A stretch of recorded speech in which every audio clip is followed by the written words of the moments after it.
जय राधा माधव कुंज बिहारी।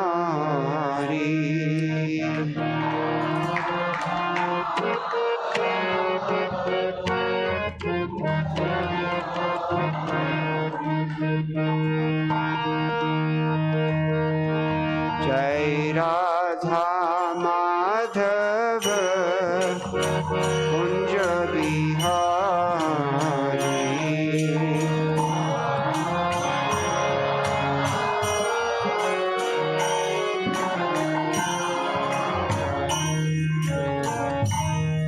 राधा माधव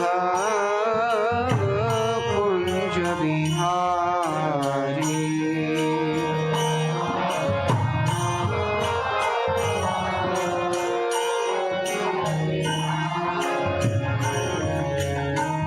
राधा माधव कुंज बिहारी।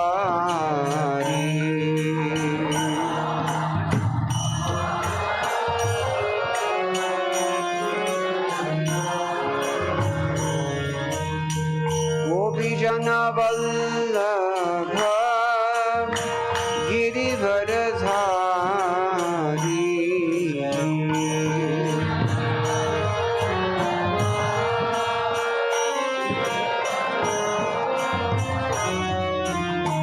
गोपीजन वल्लभ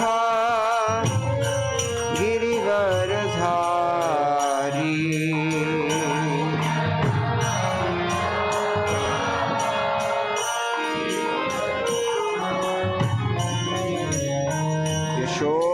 यशोदानन्दन व्रज जनरञ्जन।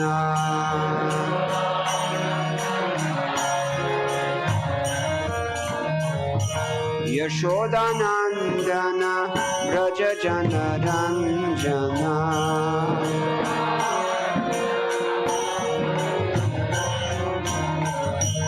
यशोदानन्दन व्रज जनरञ्जन।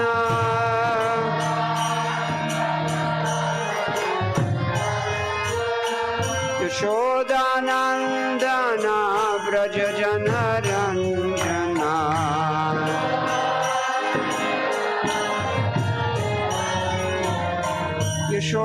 यशोदानन्दन व्रज जनरञ्जन।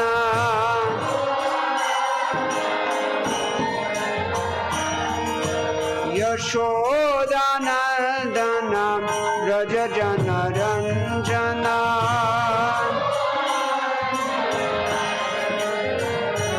यमुना तीर वनचारी।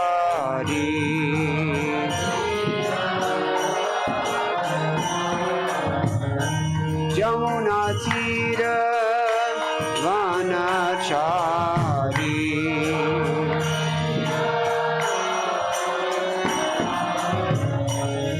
जय राधा माधव कुंज बिहारी।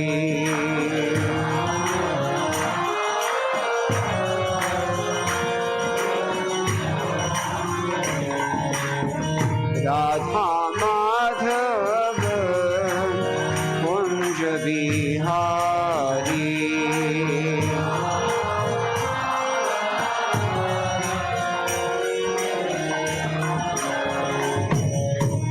गोपीजन वल्लभ गिरिवरधारी।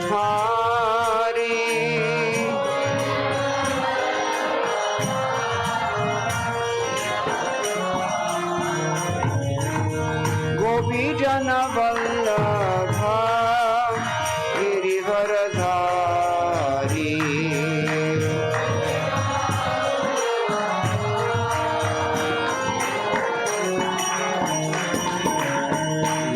यशोदानन्दन व्रज जनरञ्जन।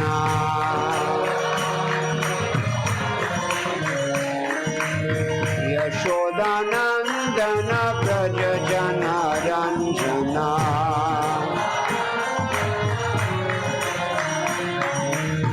यशो Ram Ram Hare Hare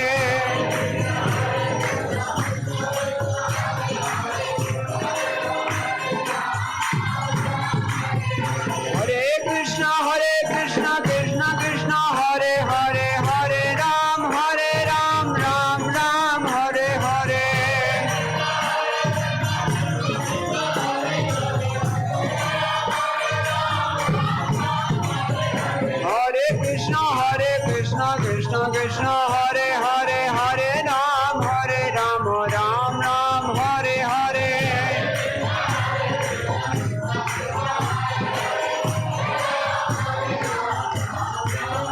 Jaya Gaura Nitai Gaura Nitai Gaura Nitai Jaya Gaura Nitai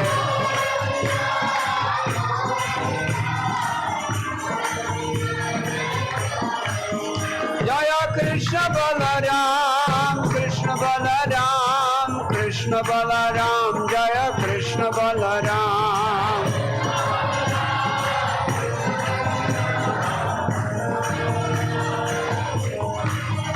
Jaya Lalita Vishakha Radhe Shyam Lalita Vishakha Jaya Radhe Shyam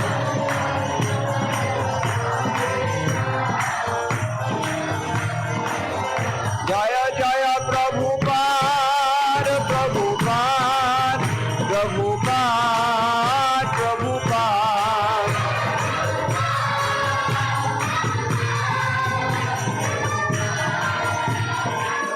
Jai Jai Gurudev Gurudev Gurudev Gurudev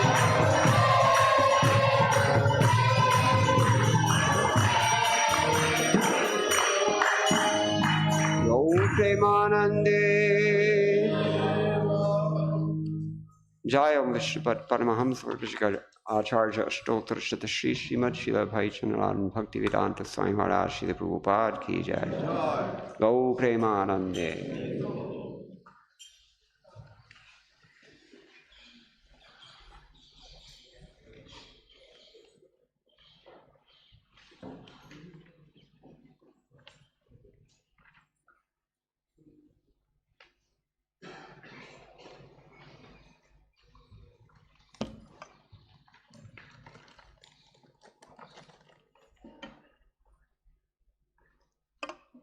Om Namo Bhagavate Vasudevaya Om Namo Bhagavate Vasudevaya Om Namo Bhagavate Vasudevaya Narayanam Namaskritya Naram Chaiva Narottamam Devim Saraswatim Vyasam Tato Jayamudirayet Nashta Prayeshu Abhadreshu Nityam Bhagavata Sevaya Bhagavati Uttama Shloke Bhaktir Bhavati Naishtaki Krishne Swadhamopagate Dhanamajnanadibhisaha Kalau Nashtadrishamesha Puranarko Thunodita Grantaraj Srimad Bhagavatam, Canto 10, Chapter 25, Text number 14. Kindly repeat. Shila, Varsha, Ativatena, Hanyamanam, Achetanam, Nirikshya, Bhagavan, Mene, Kupita, Indra, Kratam, Harihi, Shila Varshati Vatena, Hanyamanam Achetanam, Nirikshya Bhagavan Mene, Kupitendra Kratam Harihi, Shila Varshati Vatena,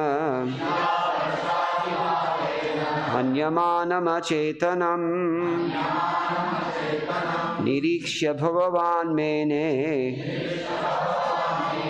Kupitendra Kratam Harihi, Shila Varshati Vatena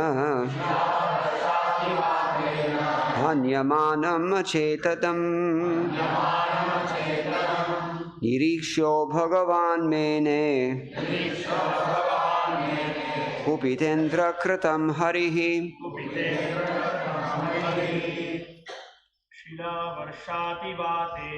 Shila Vartati Varshena Hanyamanam Acetanam Nirikshya Bhagavan Mene Kupitendra Kritam Harihi Shila Varshati Vatena Hanyamanam Acetanam Nirikshya Bhagavan Mene Kupitendra Kritam Harihi Shila Varshati Vatena Hanyamanam Acetanam Nirikshya Bhagavan Mene Kupitendra Kritam Harihi Shila Vartati Varshena Hanyamanam Acetanam Shri Bhagavan Mene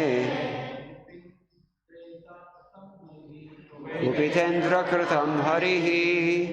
Ladies. Shila Vartati Varshena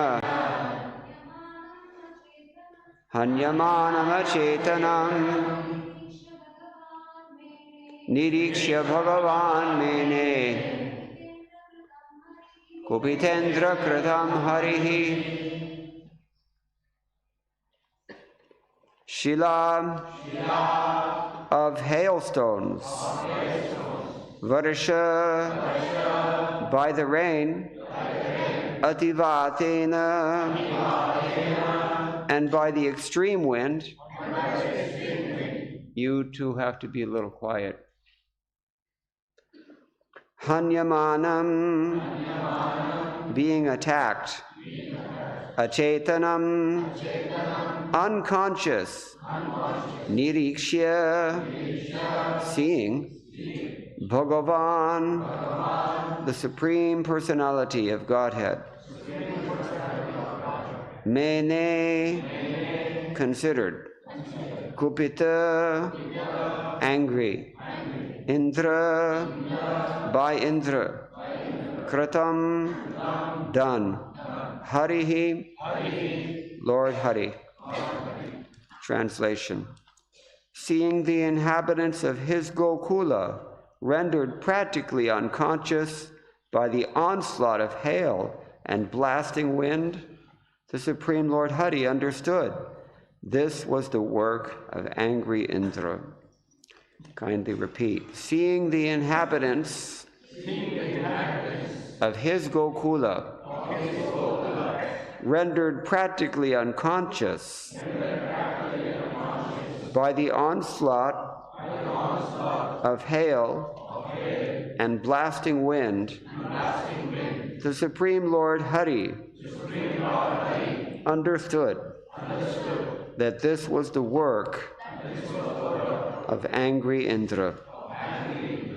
Purport by the servants of His Divine Grace A.C. Bhaktivedanta Swami Srila Prabhupada.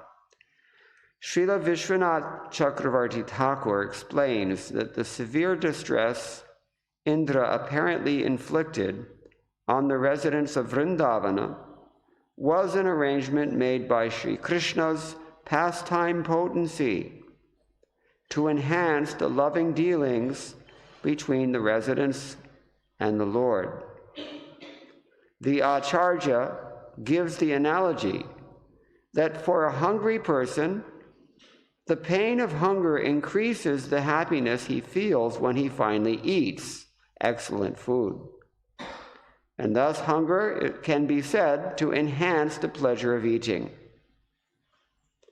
Similarly, the residents of Vrindavana, although not experiencing ordinary material anxiety, felt a type of distress at the activities of Indra, and thus intensified their meditation on Krishna.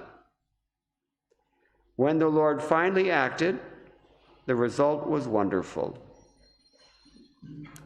Om Jnana Timanantasya Jnananjana Shalakaya Chakshuran Militam Yena Tasmai Shri Gurave Namah Shri Chaitanya Manobhishtam Sthapitam Yena Bhutale Swayam Rupa Kadamahyam Dadati Swapadantikam Vandeham Shri Guroho Shri Yataparakamalam Shri Gurun Vaishnavamscha Shri Rupam Sagrajatam Sahagana Raghunathan Vitam Tam Sajivam Sadvaitam Savadhutam Parijana Sahitam Krishna Chaitanya Devam Shri Radha Krishna Padan Sahagana Ladata Shri Vishakhan Vitamscha.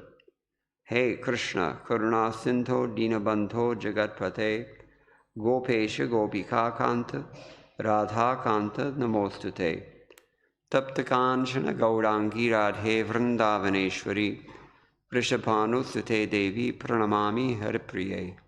Hare Krishna, Krishna Krishna, Hare Hare, Hare Rama, Rama Rama, Hare Hare.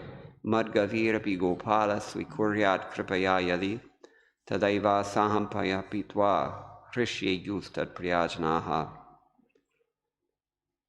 Shila Varashati Vatena Hanyamanam Achetanam. Here it's described that they were rendered unconscious. It actually says that directly.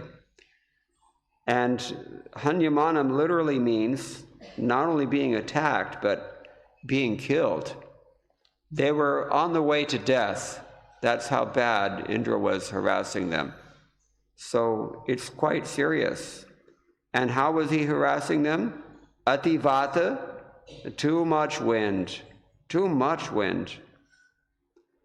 And rain, Varsha, and Shila. Shila does mean stones, rocks. Like we have all these rocks in the courtyard, you can imagine volleys of them falling from the sky. Not falling from the sky, being thrown from the sky angrily at you. Just consider. So it's no wonder, Hanyamanam Achetanam. They were knocked out, rendered unconscious in this way. Nidikshya, seeing this, Bhagavan mene, Bhagavan considered, Kubitendra Kratam. This is the work of angry Indra. So he deliberately tried to push Indra's buttons, and it worked, because anything Krishna does always works. And Krishna's nature is that he does many things by one activity. Even Srila Prabhupada had this characteristic, actually. So this is the inhabitants of Gokula now. And of course, we've heard that Srila Vishwanath Chakravarti Thakur gives a nice analogy, characteristic of himself only, that when one has been starving for a long time, then he really, really relishes anything you put in front of him. We were saying this yesterday. No matter what you give someone to eat, if he's hungry, he takes to it just like a cow takes to agati kire. So that's why the senses are called go. They're like that. So the Acharya gives the analogy that for a hungry person, the pain of hunger increases the happiness he feels when he finally eats. Excellent food. Thus, indirectly, hunger can be said to enhance the pleasure of eating. Now, this is something that Krishna is doing to his devotee, that we've heard, first thing. It's not just the work of angry Indra. This pastime was arranged by Krishna's own internal potency. Do you still want to go back to Godhead? There's a Braj song by the poet Surdas. He says, Madhuvana basata asa darasanaki naina joy magahare Sura Shama Kinho AC. What is it?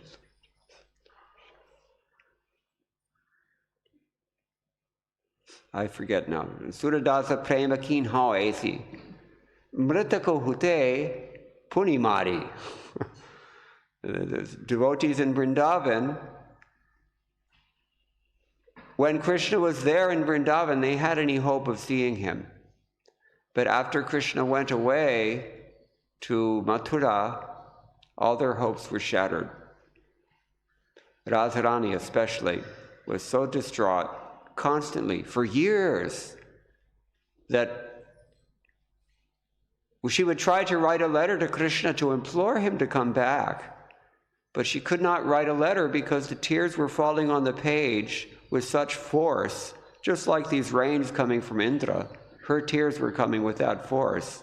She couldn't write anything because the paper was instantly ruined.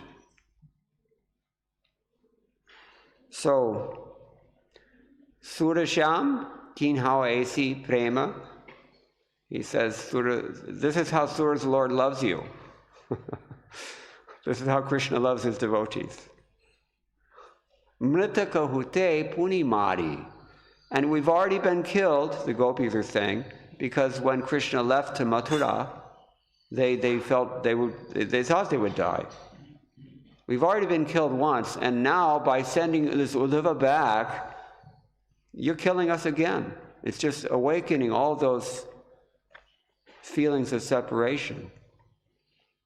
So this is how Krishna treats his devotees. Govardhan Leela, harassment by Indra, they're almost dead, beaten to death, as it were. So, how can we understand this? It's a problem for us. We get a little bit of discomfort and we're ready to reject Krishna as the Supreme Personality of God and let me go worship Murugan or somebody else. So this is our problem. We really have no idea what we're doing here. We have no idea what is the depth of love, real love. For us, love means just this exchange. You scratch my back, I will scratch your back. Paraspara. Mutual exchange of sense gratification, mainly. And if there's no sense gratification, I'm out of here. Divorce. Right? I think now India also, because Indians, they have such a strong shishya bhav. Anything you put, especially if it's Videshi, they'll just take to it like a cow takes to agati kire.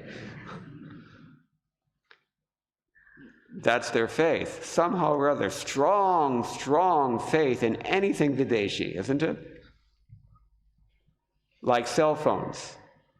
Here, of course, the billboards, I always joke with them, that every billboard has a stunningly dressed woman, looks like Lakshmi Devi herself or one of her associates at least. Right? Advertising. Tanga Maligai. Chennai silks. So, but in North India, how do you sell your product? Let's say cell phones. This is the thing. Here also, people are mad about cell phones. In Vrindavan, every 10 feet you have to put up a sign that says, no selfies, please, 5,000 rupee fine, anything to get them to stop, because they're totally infatuated with this. What does Prabhupada say about this? New crows. New crows. Crows, we've heard from Srimad Bhagavatam that contrasts two different groups of birds, pakshi. One of them is the swan. The swan. The swan relishes a beautiful park, clean, pure water, lotus flowers. They love to put their heads into the lotus flowers. Swans. This is the environment that they like. But what about crows? Where will you find crows? Kaka. Do you have kaga in Tamil? You maybe have another name for them. Kaka in Sanskrit. Where do you find crows? Where do they like to hang out? garbage. That's what they like. So Prabhupada said the NRIs, non-resident Indians, they go chasing after Lakshmi because it doesn't work here. You pray to Narayan here and he's not going to give you the Lakshmi. What do you expect if you pray for his wife? We mentioned yesterday. So they go to America. There's actually a song like this. Desa me dhunda, videsa me dhunda. You've heard it. Antakal antanapayade. You couldn't find what, Ye natma suprasidati. You can't find that in just money, no matter where you get it. And you can't get money overseas, like everybody here, the Kerala especially, where do they all go? Bahrain, Dubai, whatever, Middle East. You get a lot more than money when you go there too. They come back different always. NRI returned Indians. Anyway, I don't want to harp too much on this, but Prabhupada said they're like new crows because they found a new heap of rubble or a pile of garbage and they get all excited about it. You hear them, right? They make a lot of noise. So, yeah, this is the infatuation, and it would seem that it's been there for quite some time. We were talking the other day that, it's not just since the cell phones came out or since social media is there and all this stuff. No. You go back to the age of the Shakas, when the Greeks came first thing. All the Indians became infatuated with that also. It's reflected in the sculpture of Gandhara, nowadays Afghanistan. But anyway, how do we get on this point? I don't remember now, but yeah, our love, as far as we're concerned, value in life, as far as we're concerned, is gross material sense gratification, or maybe subtle sense gratification to some degree. What does that mean? Gross material sense gratification means whatever any one of my 10 organic senses want, I have to put it there. I have to supply that. And subtle material sense gratification means I have certain needs for, whatever it is. My emotions have to be fulfilled. My mind has to be peaceful. I maybe need some intellectual stimulation, poetry, philosophy, this kind of thing. So gross and subtle sense gratification. So we engage in punya, we engage in papa. Nowadays it's more papa than punya because, punya is not fast enough. If you're sinful, you can get it right now. Just like if you want to take over Greenland,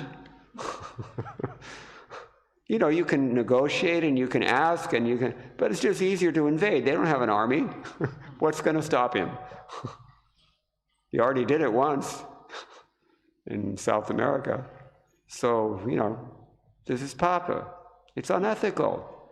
But nunam pramatta kurute vikarma yet indriya pritaya aprinoti. Ultimately, it's for sense gratification. Why do you want these, what do you call these things?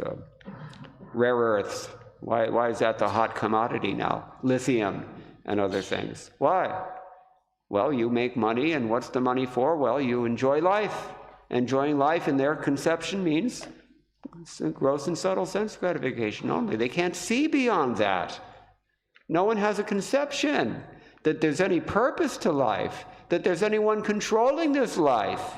Because it seems like a mistake. If somebody displeases me, then they must be in Maya. So people assume that about the Supreme Lord. All right, so they take any means to secure their gross and subtle sense gratification mainly.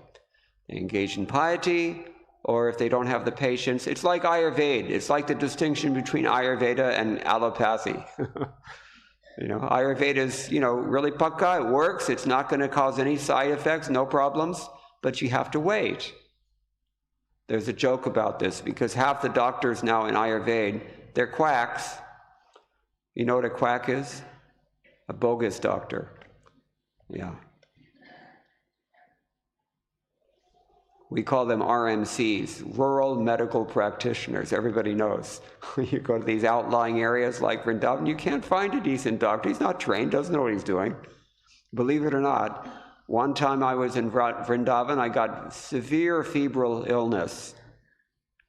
The doctor diagnosed it as malaria. So what did he do? He opened his drawer. The drawer was filled with every kind of loose pill sitting there, all sizes, all shapes, all colors. He just grabbed a handful, threw it in an envelope, 500 rupees, please. Ayo. So I went to another doctor. I thought, let me get I don't trust this. I didn't touch the medicines. And there they took a blood sample. That's how you diagnose malaria. But what do they do with the blood sample? I thought they just left the test tube open. They put it in the windowsill of the open window, and outside the window there was a villager cooking chapatis on a chulha. So, Shreyas and Preyas. This is the hallmark of South Indian civilization, is its concern and focus and dedication to Shreyas. These are two terms that we hear from the Mundaka Upanishad and other Upanishads, also in other places. But Preyas means what is instant gratification, the really pleasing thing. Shreyas means you have to work a little bit for it. It takes time, and it's hard. It's not so pleasing. The path is not so easy, but it's super excellent. Unparalleled. It's auspicious. So Ayurveda works like that. There's a joke, because half the doctors are quacks, there's a joke that Ayurveda takes forever to fail. But, if you find a good doctor, it does work. I have experience of that. So allopathy works instant gratification, knocks it out right away, but it causes problems.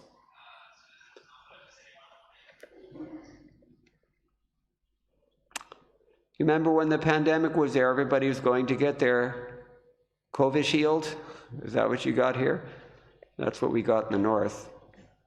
So one of my relatives, actually, in Mauritius, he didn't take the vaccine throughout the first 3 years of the pandemic.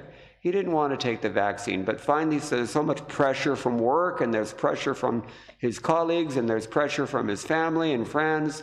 Everybody's pushing, no, you got to take this. Anything can happen, you can die. So okay, so he went to take and he had numerous health problems, it's admitted. We used to call them comorbidities. So he went to finally get his vaccine, and half an hour after he took the injection, he was dead. It caused a severe reaction. And he didn't take the Johnson & Johnson vaccine, he took the other one. But anyway, so even the best laid plans of mice and of men sometimes go awry or awry. So Prahlad says this in Bhagavatam also.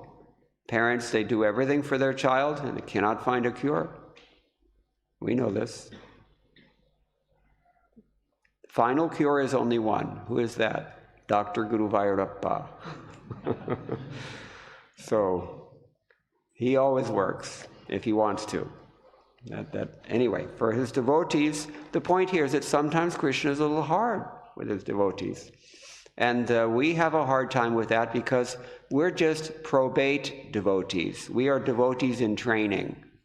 We're not really devotees yet, but we're trying to become devotee. That's called, what do we call this in Sanskrit? What does Rupa Goswami call it? Sadhaka. A devotee means he's siddha. He is a devotee, bona fide devotee, once he becomes pure in heart. But we're sadhakas because we have so many impurities. We don't like to look at them, but they're there. And in Kali Yuga, the very last leg of religion is what? Truthfulness, yeah. Dharma, artha, kama, moksha is there. But dharma means cleanliness, austerity, truthfulness, renunciation. Austerity. Mercy, yeah, sorry. So, yeah, we have to be truthful. The only hope we have, if we're honest with ourselves. And you cannot be honest with anyone, actually, until you're honest with yourself first and foremost. Hey, I need help. I want to go to a guru, and, I want to really make advancement. And when Krishna sees that we take that step, then Krishna starts to reciprocate. But lo and behold, the more advanced you become on this path, the harder he becomes with you. Are you afraid yet? You want to run away? And we see throughout the Bhagavatam, those who are the closest devotees, what happens to them? Pandavas, whole life, they had nothing but one problem after another. It's like you spend your whole life in Saturn Mahadasha. Or something. So, and the gopis even more so, I think, because that pain that they felt, it rends the heart. That's why we don't hear so much about it, bandied about in public cheaply as they do. I mean, here in South India, it's a little bit better, but North India, anybody, yeah, Radhe, Radhe, we know. You don't know. You don't know anything. You don't even know who you are.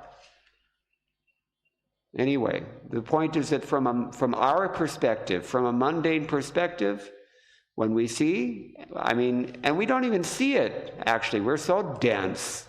We don't even see it, half of us. But if you're keen on studying the Bhagavatam and thinking about what you study, you will see it. That, hey, wait a minute. Yeah, this is pretty harsh what he's doing to these devotees. Putana also. He killed her. Jatayu, did he win or did he lose? Looks like he lost, right? It's not like that. Devotional service is not what it looks like when we're looking at it from outside. First you have to go inside, then you can see. Yaswanu bhavam akhila shruti saramekam.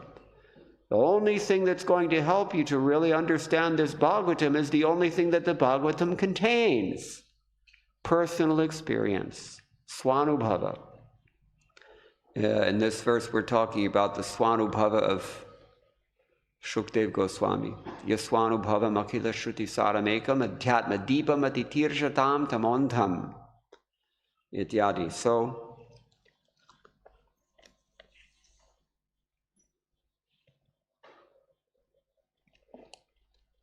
we can appreciate something that Madhvacharya tells us in his commentary on 3rd Canto, chapter 15, text number 45. He quotes a verse, Yavat paramabhaktaisto bhujyate dukkhamulbanam tavan muktao sukhodret rekas tatra chet bhakti vartanam.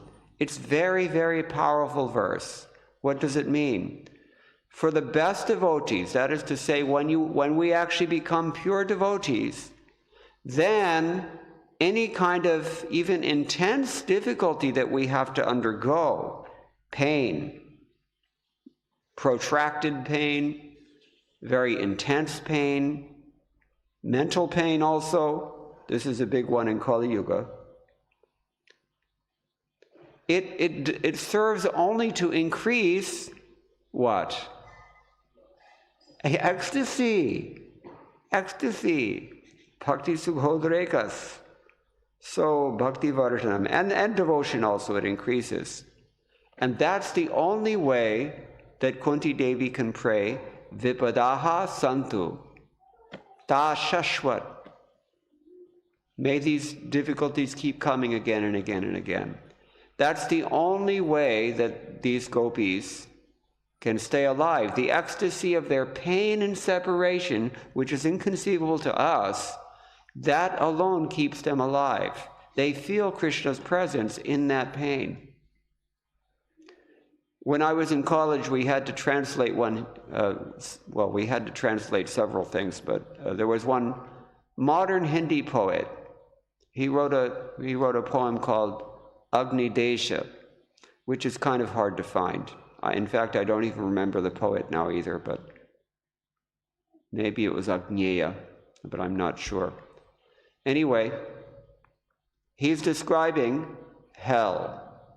He's describing hot flames everywhere, blasting, dry, parching winds, scorching, heat, smoke, inhaling the smoke, in your eyes, smoke, all this, like walking into a furnace, you can imagine. And then the author of the poem is, in his voice, he's saying, it's just like, I just wish there was any point at which I could get out of these flames and find some cool, clear water that I could just dive in and slake my thirst and bathe off all these ashes. Is there any such place? No, the answer. There is no such place. After all this hot winds and blazing fire and hellish, conditions of life that are practically killing you, here it said, Hanyamana Machetasam. They've got the opposite problem here, but this poet is discussing the other one, more like Sangsara Davanala. So he says, on the other side, is there some relief to this? And no. On the other side, there's more fire. There's more blasting wind, hotter than that, more dry than that, more parching. Worse than death. Maranat adirityate. So then the poet asks, well, what am I to do? How am I going to tolerate? He answers, I don't know what it meant to the author, but when I read it, it was instantly clear. You will only get free of this pain that is produced by all this fire and hot wind and blasting, cinders and, smoke, everything, when you become fire yourself. When you become fire yourself. I think you all understand this. What is it that feels pain? False ego feels pain. The fake body feels pain. We're all deep fakes, animated only by the presence of our attachment, in pursuit of our hopeless goal of exploiting Krishna's resources while evading his authority. Actually, we're pure spirit soul. Actually, we have our eternal loving relationship with Krishna. And actually, that relationship, even if it looks very sweet or looks very harsh, either way it produces nothing but ananda. And it's an ever-increasing ocean of such ananda. Anandam buddhivardhanam pratipadam purnamrtasvadanam, Chaitanya Mahaprabhu says. So we have to kill the false ego. Many, many mystics throughout all human cultures, they all say the same thing. I'm thinking of what Saint John of the Cross, the Christian saint, he called the dark night of the soul. You have to go through agony when the false ego is killed by your spiritual practice. It hurts. Disciple. Disciple means discipline. And discipline by its very nature is something that is not, you would not choose it normally. It's not the easy thing. Discipline means it has to have some force to it. There has to be a little pressure applied. You have to do something you don't want to do. Like, say rising too early in the morning, or bathing in cold water, or going without electricity, or, hard work to put up a temple, or whatever it is that we're doing. Discipline means austerity, tapas. But Rishabhadev has told us, tapo divyam putrakayena sattvam shuddhyed yasmat sokyam tu anantam. In human life, you have to perform tapas anyways. Do you think you're not going to suffer if you leave devotional service? Everybody suffers. They suffer worse than we do because they don't have any idea of who they are. More and more, Even here in India, people are becoming atheists. They think that they are their bodies. So whatever happens to the body, that's what happens to me. And death, everyone knows the body, it's finished. You can burn it up, it's gone. So that means you're gone. They think this. Such thick ignorance. I mean, what are the three metaphors or analogies that Krishna gives in Bhagavad Gita for how we're covered by the three modes of material nature? Who can tell me? It's like smoke covering fire, like dust covering a mirror, or like a womb covering an embryo. Let's take the mirror analogy. Well, yeah. These are successively, deeper. Dust on a mirror, yeah, it obscures the picture, but you can still see that there's a mirror behind this dust. Smoke covering fire is a little more difficult. Sometimes, generally when there's a fire, we see the smoke, right? We don't see the fire that much. Womb covering embryo, you got to go to your ultrasound. And, too many people decided that, girl, no, forget it, we'll kill her. That's why they outlawed these tests here in India. That also is not new, mind you. Keep in mind, when Alexander the Great, so-called Alexander, Sikandar, when he came to India, he was astonished. He came to Pakistan, Swat Valley, Kashmir, this area, and he noticed that, the people in Kashmir, why are they so beautiful? Because anybody's ugly, they kill it. This is like 2,000 years ago he came? This mentality is not new. So we can become so covered that it's even worse than being an embryo covered by a womb. You can be buried underground, practically speaking. And that's what you get with atheism. It's beyond tamoguna. Atheism. And it's spreading through the die-hard efforts of our communist friends who don't seem to notice that wherever communism has been applied anywhere in the world, it never works. Venezuela failed. Cuba's about to fail. Soviet Union gave it up. China gave it up. You look around. Foolish. Simply foolish. Striving always in the wrong direction. So anyway, what is the point? Human life means we have to aim towards things that are not instantly gratifying. They may be even very difficult in the short term. But there's a long-term result. I paid for this. I made this decision some time ago because I came to visit my mother one time and she almost died while I was there. She had a massive stroke, ended up in comatose in the hospital. They thought she's going to die within days, Kandipa. But she didn't die. She didn't die because I was there. And I was giving her prasadam. She was getting so many things. But it took her 9 months to learn how to walk all over again, how to talk all over again, how to figure out whether it's day or night. She was really out of it. And, then when she was released from the hospital, who's going to take care of her? If I go, the prasadam stops, the Prabhupada stops, everything stops. So I took care of her for some 4 years, but it nearly killed me. It's extreme austerity. But I was so enriched by it, and I do not regret my decision. That is Shreyas. What do we do instead here in India? I think I told you already. Hyderabad, did I tell you about this? In Hyderabad, there was one NRI family. They left the kids with Tata Pati. They went to enjoy their life in America. And once a year they come back supposedly to visit their children, the young children also. And even while they're coming back to India, still they're going out to their parties and doing their nonsense, whatever it is. These are non-devotees.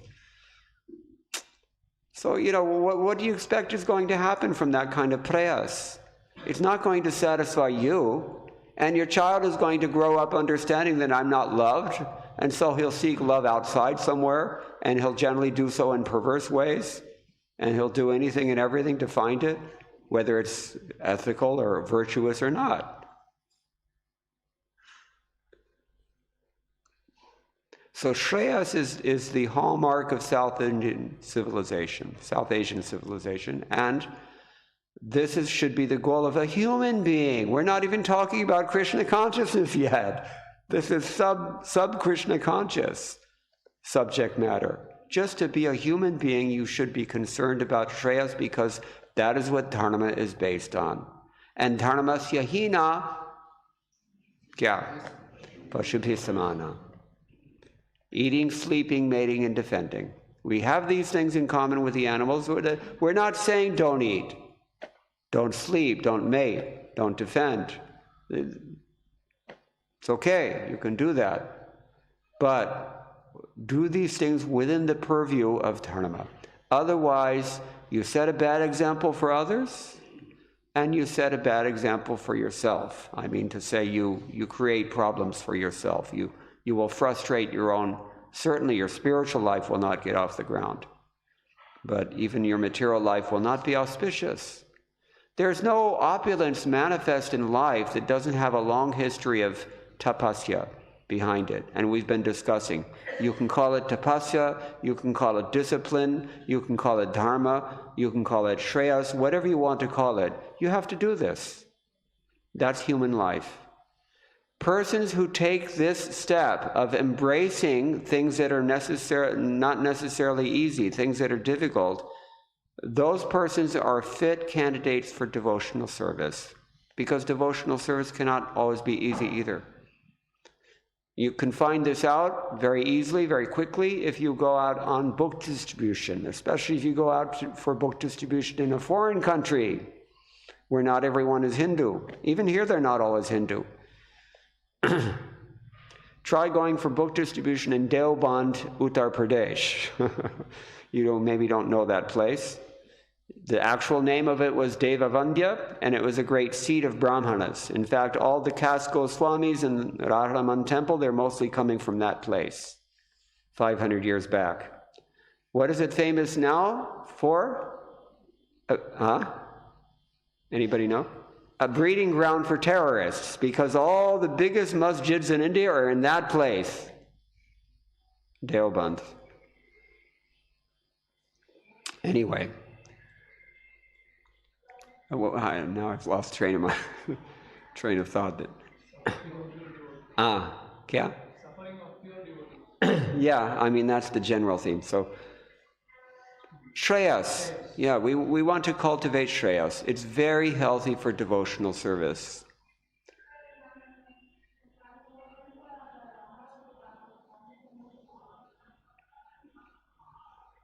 People think that you can't hear them in here. So, when we enter devotional service and when we dive deep into the Bhakti Rasa Amrita Sindhu, it's an ocean, devotional service. Just like the ocean that was created by the rain of Indra, we read that already. You couldn't tell what was land, and everything just was water everywhere. Markandeya Rishi, he's another one, fell into this ocean in the 12th canto, I think. And in general, we say the ocean of material existence, Bhava Sindhu, we're drowning in it. You're going to drown anywhere. You're going to undergo austerities anyway. But Rishabhadev says, Tapo Divyam. Do transcendental austerities that will give you an eternal cure. An eternal cure. So we have to be convinced of that. And it's really hard when we get verses like this that show that even Krishna's devotees are being apparently mistreated. But it's not mistreatment for them. Prabhupada says this is like trying to fit an elephant onto a small plate. It doesn't work. He's just going to crush the plate. Or trying to put a square peg into a round hole. Or trying to explain to infants what is sex desire. There's no capacity. In our conditioned state, we do not have the capacity to understand these things. We will never understand these things as long as we stay conditioned. And so you have to push through your anartha-nivritti stage. That's the only difficult stage for the false ego. After that, the false ego is either restrained or it's dissolved entirely, depending. Certainly by the time we get to bhava bhakti, false ego is virtually, nashta praya, as Bhagavatam says. So as neophyte devotees, first of all, as human beings, we have to execute austerities, to apply dharma, to discipline ourselves to devotional service, and to undergo austerities in that practice.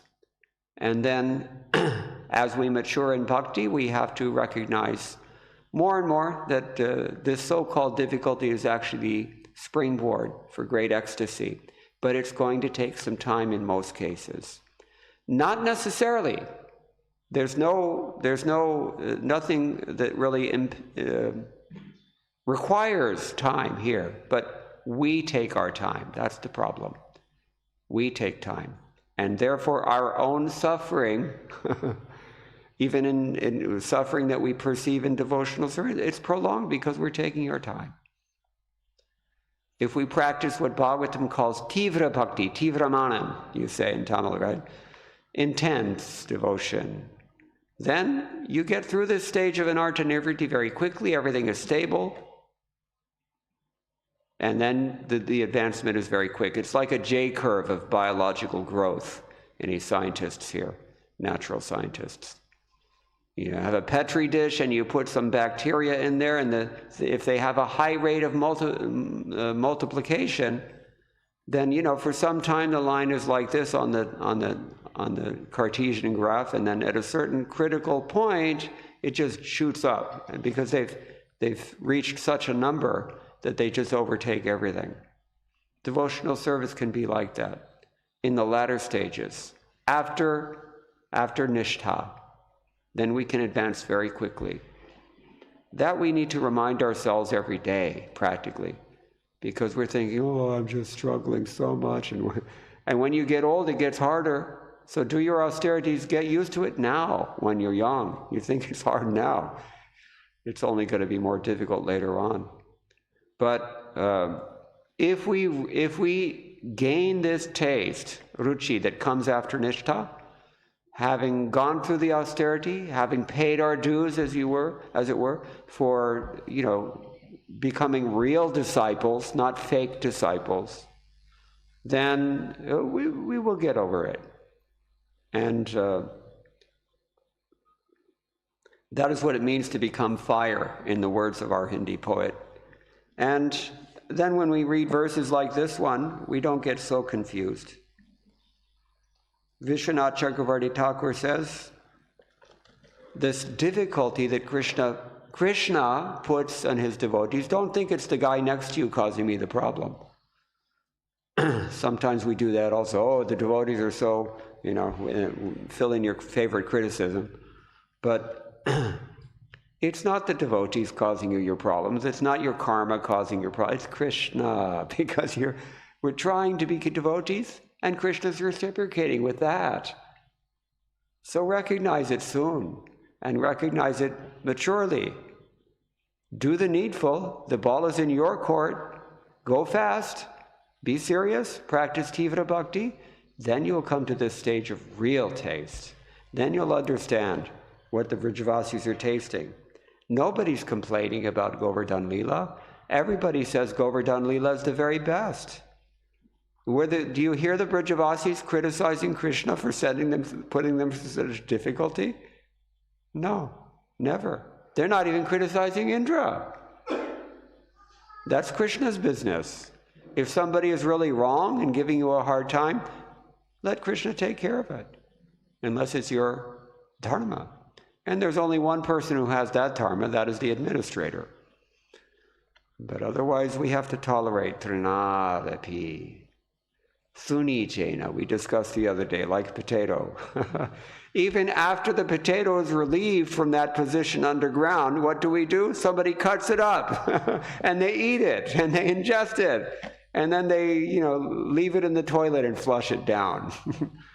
This is what it means to be more humble than a blade of grass, lower than the straw on the street. And, it seems to me that to give respect to others and not expect any for yourself is even harder than that. It seems, because hardly anybody in this world ever does that.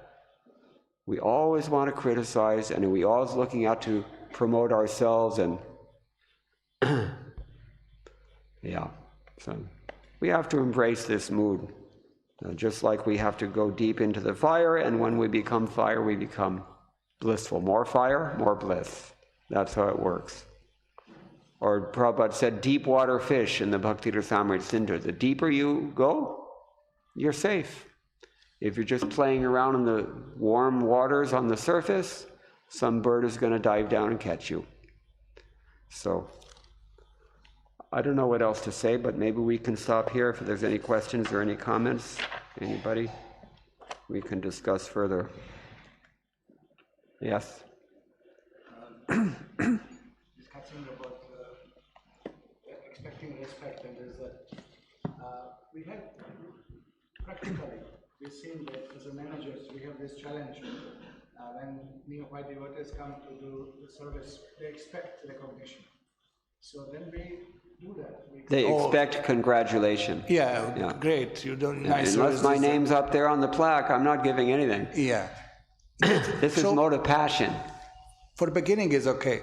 Yeah. But then what happened? Are we doing right thing? Are we sending right message to others?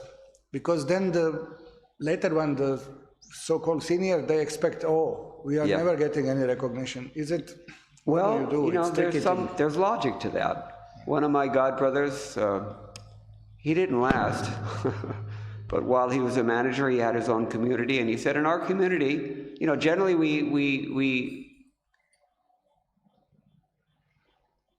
we experienced it as a person becomes more senior and takes on more responsibilities, he gets more facility, he gets more respect. He said, but that's not our principle here. Here, the more the person becomes senior and the more the person is advanced, he should be taking less.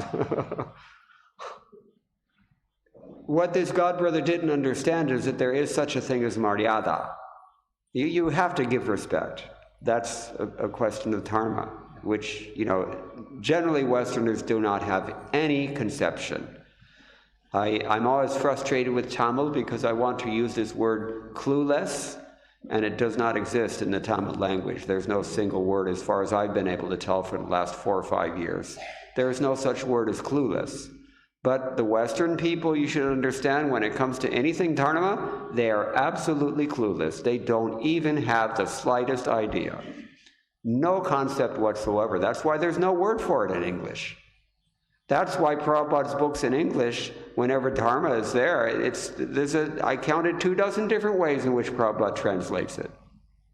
This is a problem. It's a huge problem. But it's not your problem. Your problem is that you have to act as ambassadors to the rest of the world and try to somehow give them this concept of dharma. The word dharma alone has to do, and you have to explain to them what it means, because they have no idea. Anyway, that's another matter. Yeah, there is logic to it, but it should be coming from the individual, that he doesn't want the glorification, he doesn't need the facility, he doesn't need this or that. Should not be imposed by somebody else. That's not the right idea. Yeah, there is logic in that. But as we advance in devotional service, we naturally, we don't care for all this dhoom-dam and, Is that okay? Yeah. Anything else?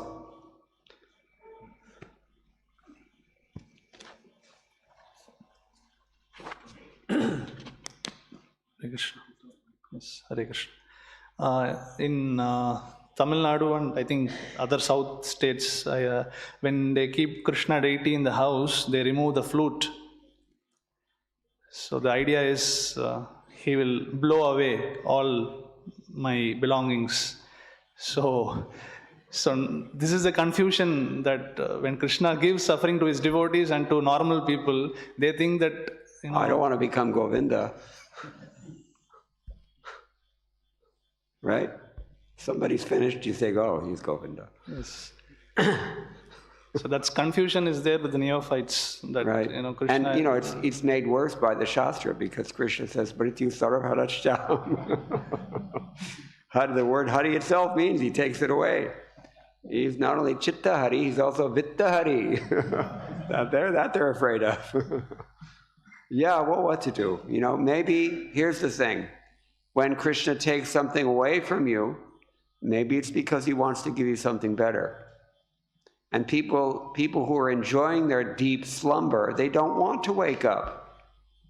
Like an alarm clock, if it goes off at, say, 2 in the morning, instead of 3 or 4, the first, especially if you go to bed at 11, like all true Indians, then, and that's after dinner, right?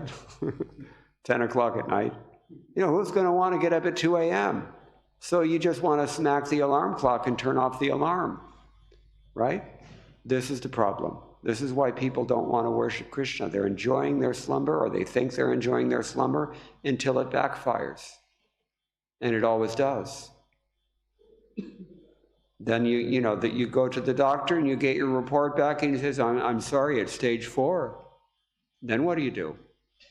Then we care about Govinda, isn't it? Then we take shelter, so-called shelter of Govinda.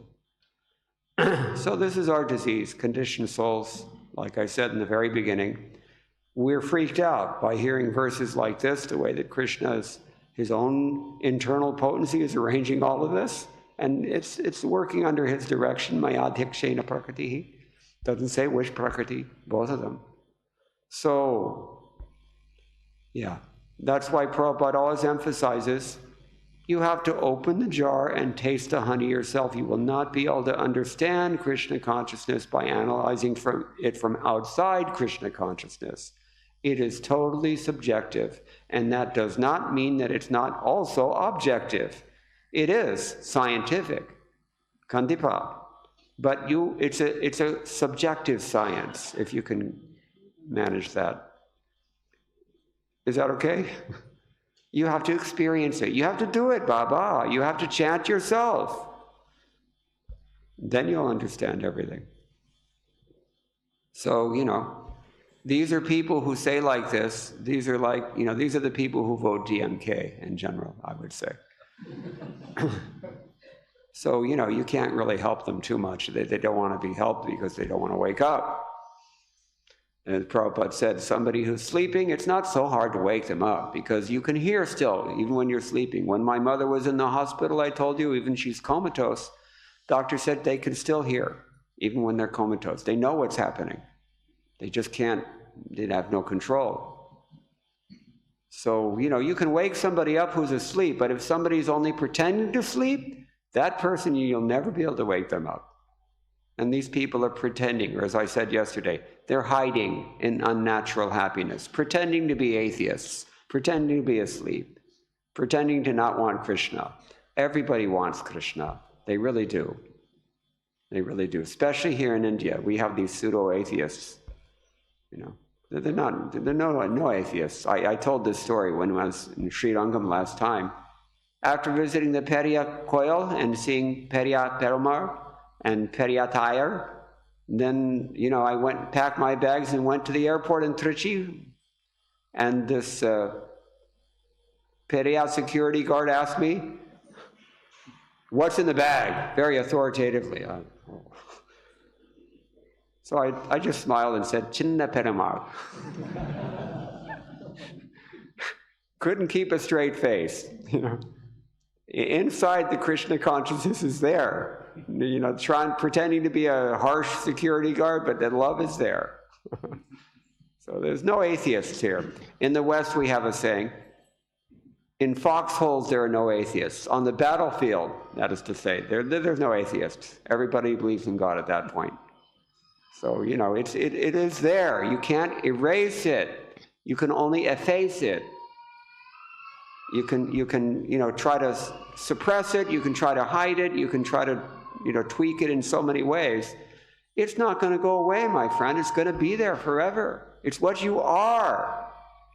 This people have to understand. So yeah, don't waste time with such people. You find the ones who are less wounded and treat them. Is that okay? All right. Nothing else? Then I'll take one Chittahari. In the beginning of the class, you were explaining about how Krishna, like Naika Karmakrit, he can do multifarious, simultaneously do multiple activities. And also you said that a pure devotee also has that capacity to do that. And when we see in Srila Prabhupada's life, it's amazing that how he did so many activities. I mean, it was just mind-blowing. And I'll give you a wonderful example. They were in a program somewhere, I don't remember where. But there were Mayavadis there. It was one of those joint programs. I don't like joint programs. They're really not so good. So anyway, but Prabhupada was doing it because he had to. So the Mayavadis were there, and Prabhupada spoke after all the Mayavadis, and Prabhupada just completely, you know what he would do. It's obvious. I don't even need to explain. Prabhupada trounced them like anything. Now these Mayavadis, they were so, they were so thoroughly defeated by Prabhupada that during prasadam, I'm sorry, not during prasadam, they started to distribute their leaflets after the lecture and before prasadam. And Prabhupada saw what they were doing. All the Mayavad leaflets were going to all the people who had attended the program. So Prabhupada told the devotees, go and collect all those leaflets. So the devotee collected all the leaflets and said, now put them down on the ground, white face up, print face down. And everybody served prasadam on that. So with one activity, Prabhupada not only stopped the Mayavadi nonsense, not only saved these people from hearing their nonsense, but also engaged them in Krishna's service. This is pure devotee. Intelligence. Srila Prabhupada ki jai. Now I want to thank you all very much for hosting me so kindly for these last few days. It's gone very quickly, and it's always a great pleasure to come here, like a second home. And today I'm leaving, that's why I'm saying this, but just you all please accept my humble obeisances in the dust of your lotus feet, and please pray for me, give me your blessings that I too can become Krishna conscious someday. Hare Krishna, all glories to Srila Prabhupada. Hare Krishna. His Grace Mukunda Datta Prabhu.